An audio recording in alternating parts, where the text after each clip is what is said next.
New York City is going to be built every month for the next 40 years. What does that mean? Is that good or bad? Well, I use that as an opportunity to explain that when people think of climate change, they think mostly about electricity. And that's only a quarter of the emissions come from coal, natural gas plants that are generating your electricity. When we make materials like steel and cement, those two alone are about an eighth of the emissions. And so the fact that we're going to build these cities, that the world is urbanizing, means that unless you have a totally zero-emission way of making steel and cement, then you haven't come near to solving the overall climate problem. And so moving away, the term clean energy has handicapped the field because that makes people think, oh, maybe it's just electricity and passenger cars, and they don't see agriculture, industry, buses, trains as part of the problem. One crucial part is agriculture, and one thing you said you were particularly surprised by was how great a problem bovine flatulence is. Do you want to explain what that is and why it's a problem? Yeah, so the animals that can eat grass have very unusual stomachs that have these bacteria that are methanogenic in there. And so they leak natural gas, both out the front and the back. And so people have said, well, let's change the hay or throw some things in there. And nobody knows how to get rid of No one knows how to get cows to stop farting. Exactly, or burping.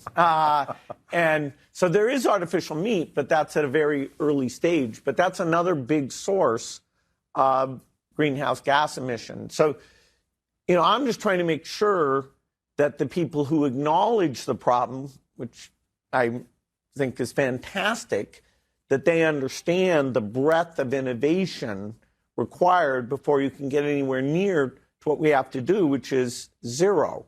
If it was a 50% reduction, then you could ignore, okay, leave the cows alone. But because we're trying to avoid the temperature continuing to go up, you do need to go to zero. Otherwise, you're continuing to have temperature increase. You threw a party in Beijing, a toilet fair. Why are you obsessed with toilets? Well, I guess I'm obsessed.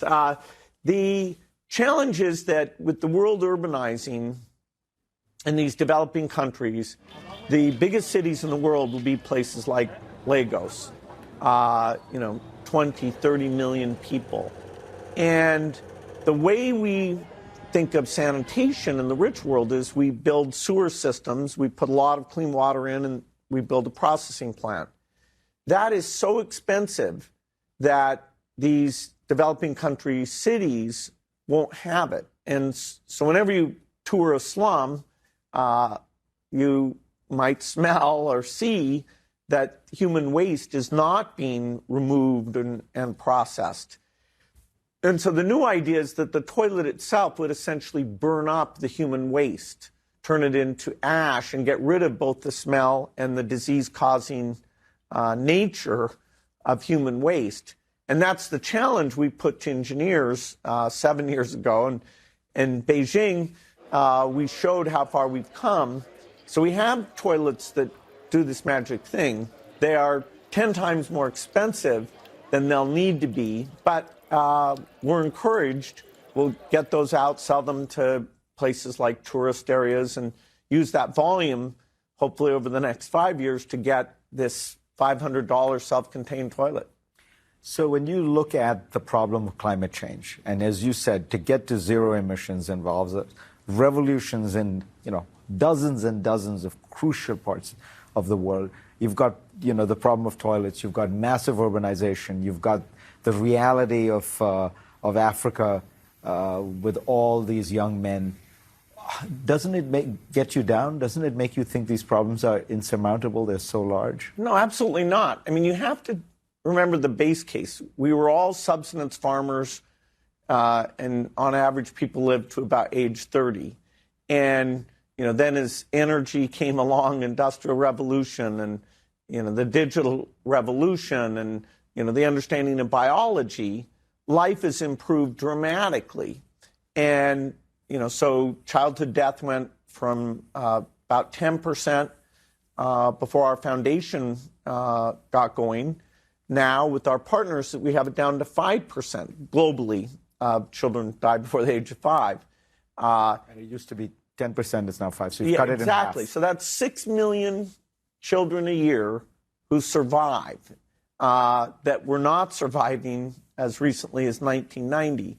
So, I see incredible progress. Yes, you can worry about nuclear war, pandemics, the AI takeover, polarization. There's many things that we as humans should be worried about and think about, okay, how do we minimize that risk or adapt to that problem, including climate change. And, I've probably put more investments in to these various innovations, including better seeds to help with the adaptation piece, because we will have warming. Even if things go perfectly, there's a lot more warming coming between now and the end of the century in the perfect case. It's a world of immense progress. You'd rather be born today, if you're a woman, a gay person, a person who gets a disease, you'd rather be born today than 20 years ago. And, I feel very strongly you'd rather be born 20 years from now than today.